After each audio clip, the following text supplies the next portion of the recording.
waxaa goorraweyd xarunta villa hargeysa ee magaalada muqdisho ka furmay kulankii ugu horreeyey ee kalfadhiga toddobaad ee golaha shacabka baarlamaanka soomaaliya oo uu dhowaan daahfuray madaxweynaha jamhuuriyadda federaalk soomaaliya mudane maxamed cabdulaahi farmaajo.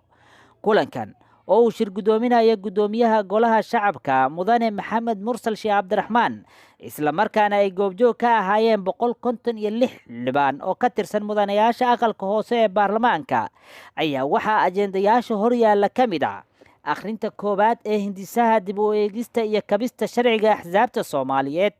kaas oo aad muhiim ugu ah wakhtigan oo waddanka uu u dareerayo doorasho. soo bandhigista iyo ansixinta xubin ku cusub guddiga madaxa bannaan ee doorashooyinka qaranka marwo sacdiye yuusuf shuuriye si loo kabo qabyada ka jirto xubnaha guddiga. qaybinta iyo akhrinta labaad labada hindisa sharciyeed ee kale ah hindisa sharciyeedka qareennada soomaaliyeed iyo weliba hindisa sharciyeedka nootayooyinka dadweynaha, kuwaas oo baarlamaanka uu marsiiyey akhrintii koowaad.